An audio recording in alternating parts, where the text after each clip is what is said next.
In the coming days, we will be hosting discussions with candidates from all 3 ridings in Colchester County to learn about their perspectives on issues presented through the lens of business. The Chamber represents more than 450 businesses in the Truro and Colchester region and has been the recognized voice of business for 131 years. Normally, when an election is called, we would welcome candidates to debates and town hall sessions. But this year, due to COVID-19 and public health restrictions, we have chosen to err on the side of caution and host one-on-one discussions with our candidates. Our members have had an opportunity to submit questions in advance on topics of importance to them. This series of podcasts for the 41st Provincial General Election are brought to you by the Nova Scotia Association of Realtors. Well, today we're welcoming Rhonda MacLellan, the Liberal candidate for Colchester-Musquodoboit Valley. Rhonda, tell us a little bit about yourself. Thanks, Sherry. Yes, my name is Rhonda MacLellan. My MacLellan family, my father, William MacLellan, and his 10 siblings, and the 5 generations before that, giving me 31 first cousins and many first cousins once removed, are all from Nova Scotia. Years ago, my father, when he was older, moved to British Columbia and met my much younger mother. So my sister and I are the youngest of those 31. And then over the years, I raised my family there. I have 3 children and came back and forth to Nova Scotia, loving this area.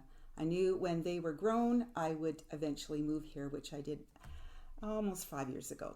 So I ran for politics in British Columbia. I had an amazing mentor. I ran for the NDP at that time because the Liberals in Nova Scotia are actually conservative in their philosophies. It's just a difference of branding. Those that usually vote provincially Liberal vote federally conservative. It's just the way it is. So it was wonderful to come to Nova Scotia and find the Liberal Party aligned with my values. While I was running for the NDP there, I realized a little bit of a lack of a costing structure. So I went back to school as an adult and got a Bachelor of Commerce, and I've almost completed an MBA to give me a more balanced approach, which I see within the Nova Scotia Liberal Party. I didn't plan to run again. When I moved here, I got involved almost right away with the Liberal Party, but I was asked to run earlier this year, and I said, well, being a delegate for the leadership race that I was asked during that time, I said, let the dust settle and let's talk about it after the leadership race. So bit of communication. In March, the Premier's office called me and asked me to run, and so I filled out the 62-page vetting form, and here I am today. We poll our members on an ongoing basis, and the topics that we're addressing today have been provided to the candidates prior to having them come in for the discussions with our members. So Rhonda will be addressing a number of those topics today in her discussion with our chamber membership. Yeah, thank you for the topics. They're great, Sherry. There's 8 topics, so I'll just go through them. The number 1 is the lack of human resources to fill labor gaps. Our provincial and federal governments have been trying their best to deal with COVID and to take that out of the future. Hopefully, soon COVID will be history, as will the COVID programs. The COVID programs are presently slated to end this year. With that, I foresee an influx of human resources to fill labor gaps. I have talked to business owners throughout this riding. Some need more of a workforce, some have managed just fine. But the businesses in this riding, from what I have observed, have soldiered on well and were quite innovative. Throughout Canada, many businesses had to scale back or completely shut down, therefore employees were no longer needed. During this transition period of shutting down to eventually fully opening up, from full COVID program dependency to none, it will transition back to labor gaps being filled. Additionally, we are seeing a population growth within Nova Scotia, people wanting to move here from many parts of Canada, like yours truly, but pre-COVID. Many with an abundance of skills and expertise which will and are filling the labor gaps. Also, a new immigration stream is helping to fill the labor gap. The second topic that was brought up was physician recruitment.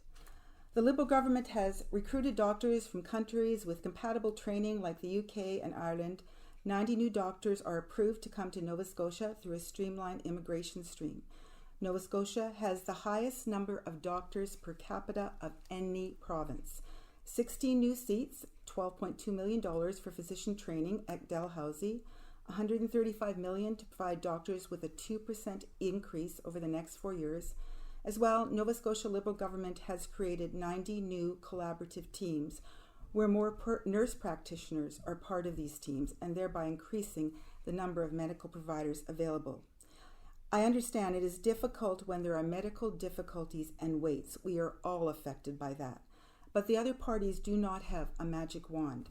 We had great physician recruitment in place prior to COVID, but the pandemic altered that. Therefore, things became worse.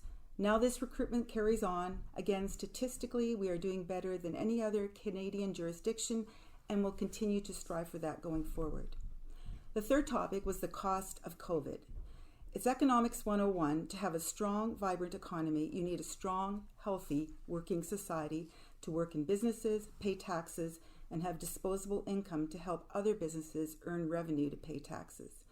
Being an intense student of economics, I've seen the provincial and federal governments do everything within their power to make sure that folks are protected and as well keep the economic engine running. During COVID, many sectors of the economy were running but were not accelerating like usual. The point that due to good governance with the pandemic, the vast majority of Canadians were not put in dire straits. During the Depression, 1/5 of the Canadian population was on the government payroll for many years. COVID programs are and have been a significant stimulus to keep the economy alive within the Atlantic provinces. Tourists are returning, consumer confidence is still strong, more growth, more spending, and the needed tax base to pay back the cost of COVID. The fourth topic was infrastructure and trade-enabling infrastructure improvements. There are many areas throughout this part of Colchester, and especially the Musquodoboit Valley, where roads are in poor state. Some are barely passable with a small vehicle like mine, and that's in good weather conditions. Many voters have talked to me about this. I have phoned well over 3,000 voters. I will work hard to get good roads within this riding. The Nova Scotia Liberal Government is putting $84 million into rural roads, so businesses like within my riding can have better trade. Simplifying processes for our out-of-province exports, improve cooperation between provinces. The Nova Scotia Liberal Government has and continues to do everything it can to help traditional strengths like agriculture, forestry, fisheries, aquaculture, while encouraging new emerging sectors like advanced manufacturing, digital technology, and renewable energy into streamlining their processes for out-of-province exports. For example, in aquaculture, the cooperation between the Atlantic provinces has led to improvements in pest management, environmentally sustainable aquaculture methods, aquatic animal health and policies to support the shared use of marine and freshwater resources. Number 6, procurement processes, current limited access for small businesses. There are many examples of processes that the Nova Scotia Liberal Government has offered for small businesses in regard to procurement. There's digital marketing. It's huge, and in many ways, if not already, the small business market of the future. The Nova Scotia Government is helping small businesses with digital consultants for services like website development, digital marketing strategies, and e-commerce tools with a value of up to $5,000 per business. This will help small businesses procure materials and sell finished products. There also is an Atlantic Canada campaign called Do More. It was launched on June 15th. It is made to help small businesses, especially tourism, in procurement and business growth. Furthermore, there are all the spin-offs to secondary and tertiary small businesses that are affected by this. Number 7, greening businesses. As said, I have visited many businesses throughout Colchester-Musquodoboit Valley. There are many leading-edge green innovations already incorporated into businesses within my riding. I applaud these businesses for taking the lead in realizing that without clean land, air, and water, we will not have a future economy. To keep our businesses green and help to go forward in the future to be sustainable and green, some of the Nova Scotia government's helps are putting $12 million within 3 years into the Sustainable Communities Challenge Fund to give incentives to municipalities to develop and pursue local climate change mitigation and adaptation efforts to improve infrastructure and create jobs. And also helping small businesses reduce energy costs with $20 million over the next 2 years to provide rebates to eligible businesses for energy efficient upgrades that reduce emissions and energy bills while increasing business competitiveness. And number 8, the lack of access to high-speed internet and cell coverage. Lack of good internet is the most heard of complaint that I get while chatting with voters throughout Colchester-Musquodoboit Valley. I have already spoken to Premier Rankin about this. Therefore, it has become a top priority for me. The Nova Scotia Liberal government is fully behind me in this regard, and I will work hard to make sure it becomes a reality within this riding. The Nova Scotia Liberal government is investing $193 million in rural broadband infrastructure so that 99% of Nova Scotia homes and businesses will have good access to good high-speed internet by the end of 2023. Now, Sherry asked me to speak a little bit about housing. Prior, when I was living in British Columbia, I was on 2 affordable housing boards, including I started one. I worked for a little while as a general contractor too, and also was a co-owner of an electrical business. I understand housing and I understand the business needs that go with that. Right now, together with the federal government, we are making the largest investment ever in affordable housing for Nova Scotians because rent is low here right now, low in capacity to find, not in dollars.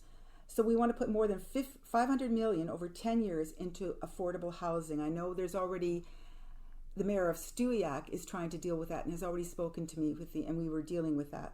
So that's a little bit about the affordable housing and trying to open up more spaces for rent within our province. Thank you, Sherry. No problem. Well, and thank you, Rhonda, for joining us today. It's wonderful to hear the different perspectives and party platforms from our local candidates. In closing, is there anything else you'd like to share with our members and listeners today? Sure. I want to really thank you again for giving me this opportunity. I know there's a little bit come and go on how this is all going to work for with the COVID and everything else that's happening right now, and it's summertime.